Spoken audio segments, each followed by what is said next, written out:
Em uma noite fria, em novembro de 1930, um exausto caçador de peles canadense chamado Joey LaBelle buscou o refúgio do vento congelante e se deparou com um dos mais notáveis mistérios da história.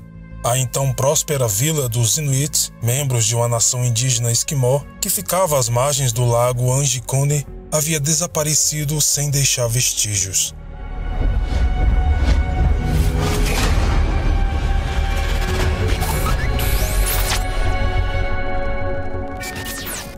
O lago Anjikuni é um lago na região de Kivalliq, em Nunavut, no Canadá. É um dos vários lagos localizados ao longo do rio Kazan. Anjikuni é ladeado pelo lago Enedai, ao sul, e o lago Yatikid, ao norte. A margem do Anjikuni é notável por afloramentos rochosos, com inúmeras pedras de todos os tamanhos e formatos e lotado de peixes como a truta. A região é muito acessada por caçadores, pois é uma terra cheia de caribus que migram por aquela região. E devido à sua beleza natural, o local é muito procurado durante todo o ano por exploradores, pesquisadores, caçadores e amantes da natureza há mais de 200 anos.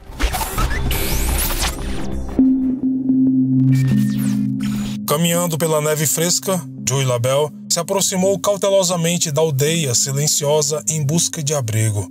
Acima de uma fogueira ainda acesa, uma fumaça cinzenta saía de um caldeirão e se misturava sinistramente com o ar congelado da região. LaBelle pensou que deveria haver alguém por perto. Olhando direito, ele viu algumas cabanas e encontrou roupas e comida. Duas coisas que você certamente não deixaria para trás se abandonasse uma aldeia. A comida era o suficiente para toda a tribo passar o longo inverno. No entanto, LaBelle não encontrou uma única alma viva. Nem sequer os cães que puxavam os trenós estavam lá. E o que é mais estranho, não haviam pegadas na neve. Parecia que todos da tribo Anjikuni haviam se desintegrado no ar frio do norte congelante. Aterrorizado, Joey LaBelle atravessou os terrenos próximos à montanha e se dirigiu até um escritório de telégrafo mais próximo. Ao chegar lá, mesmo entrando em estado de hipotermia, enviou uma mensagem à polícia montada do Canadá em busca de ajuda. Quando a polícia chegou, eles vasculharam a aldeia e suas redondezas e fizeram uma descoberta horrível. No cemitério da aldeia, todas as sepulturas haviam sido escavadas e estavam vazias. Eles também encontraram uma matilha inteira de cães que haviam morrido de fome. Eles estavam amarrados a uma árvore. Mais na frente foram encontrados outros cães. Eles estavam enterrados abaixo de pelo menos 3 metros de neve. Para aumentar o mistério, a Real Polícia Montada do Canadá relatou ter visto uma luz azul naquela noite, artificial demais para serem luzes do norte, pulsando no horizonte antes de desaparecer na escuridão.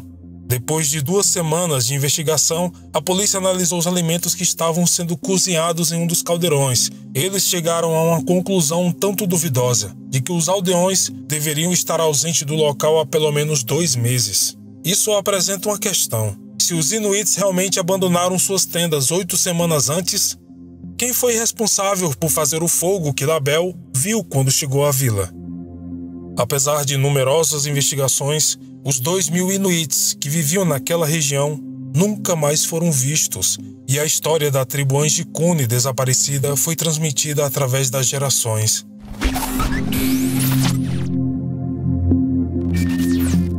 Fatos e boatos costumam se misturar ao longo dos anos, principalmente em eventos tão bizarros como este. No entanto, é possível encontrar ainda hoje o primeiro relato oficial do desaparecimento da aldeia em arquivos e jornais impressos datados de 28 de novembro de 1930. O evento misterioso foi amplamente relatado em um famoso jornal canadense chamado Le Pas Manitoba. O artigo foi intitulado A Vila dos Mortos. Como não haviam imagens disponíveis do assentamento Anjikuni, este artigo, como era o procedimento padrão da época, foi acompanhado por uma fotografia ilustrativa de outro acampamento indígena que havia sido abandonado em 1909, o que levou alguns a desacreditar em toda a história.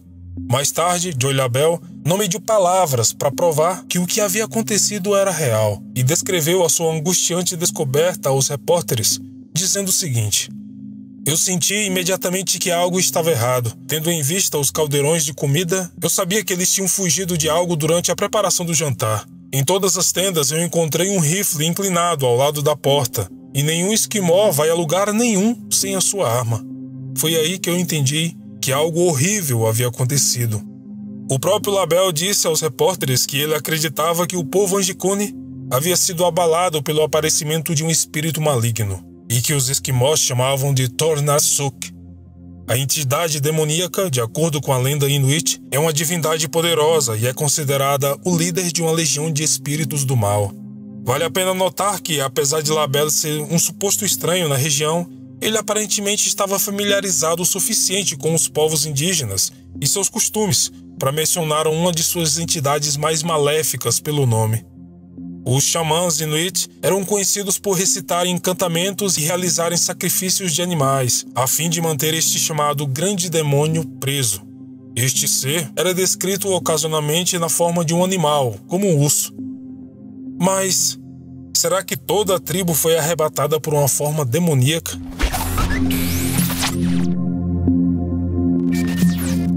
Cerca de 4 meses após os eventos da Vila Angicune, um estranho homem foi encontrado na neve, próximo à rodovia da Baía de Hudson, e levado para o hospital a fim de tratar o grave congelamento de suas pernas.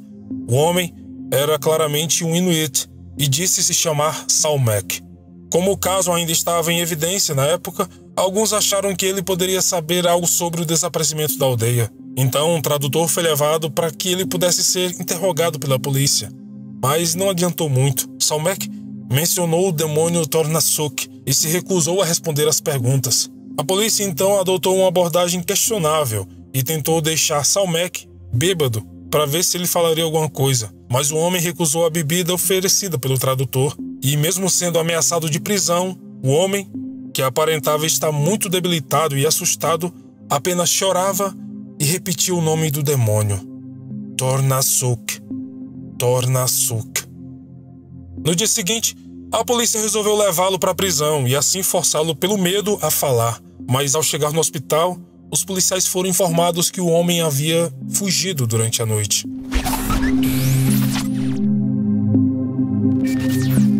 Eu sei que essa história parece muito ficcional à primeira vista para se acreditar. Bem, de fato é. Nos dias atuais, a Real Polícia Montada do Canadá descarta a história como sendo real e passou a tratá-la como uma lenda urbana. E até hoje, no site oficial da organização, eles afirmam que em seus registros mais antigos não há nenhuma prova de que tudo isso realmente tenha acontecido.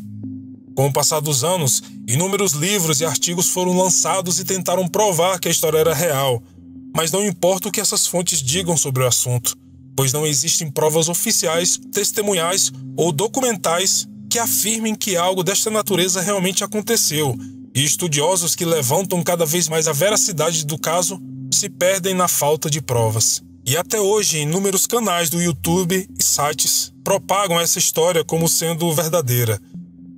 Mas, se não é real, de onde surgiu essa história? A verdade é que a primeira vez que o fato foi relatado, ele fazia parte de um livro de ficção, escrito pelo renomado escritor Frank Edward, em 1959, intitulado Stranger Than Science, cuja tradução seria algo como Mais Estranho que a Ciência. Outras versões da mesma história também aparecem nos romances de Whitley Strieber, Ten Contes, Danville B, e um artigo publicado pelo jornalista Emmett Keller, todos escritos décadas após o suposto acontecimento. Alguns defensores da causa afirmam que tudo seria uma manobra do governo para esconder o que eles teriam descoberto sobre o caso e que toda a tribo teria sido levada por extraterrestres. Seja uma manobra interplanetária de sequestro em massa, conspiração governamental, uma tragédia, eventualidade do acaso ou até mesmo fatos reais, a história vem sendo debatida em vários meios de comunicação até os dias de hoje.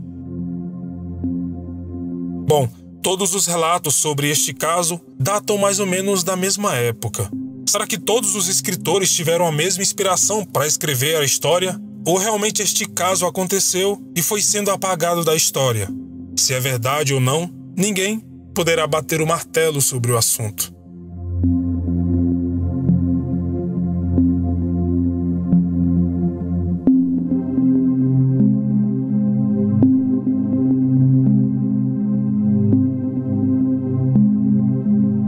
Eu gostaria de agradecer a inscrita Ana Carolina Munhoz pela indicação do vídeo. Muito obrigado. E gostaria de agradecer também imensamente aos novos apoiadores do canal, que estão ajudando demais para que o nosso projeto continue. São elas, Graciele Fernanda, Rosana Castro e Márcia Parente. Se você gostou desse vídeo, deixe seu like, deixe seu comentário sobre a sua teoria, o que você acha que aconteceu com essa tribo, se é que essa tribo existiu. Compartilhe esse vídeo com seus amigos e, como todos sabem, o YouTube vive nos punindo mês a mês, semana a semana. Por isso, eu fiz um canal alternativo, canal secundário, e lá eu irei começar a postar alguns vídeos em forma de podcast, muito em breve. Se você quiser manter contato comigo, aqui na descrição do vídeo nós temos o blog do canal Paralelo Metafórico. Lá tem uma caixinha para enviar sua pergunta, sugestão. Você também pode seguir o canal no perfil do Twitter, na página do Facebook e no Instagram. Bom, no mais é isso. Muito obrigado a todos e a todas pelo carinho e atenção. E como sempre, nos vemos nos comentários. Até mais.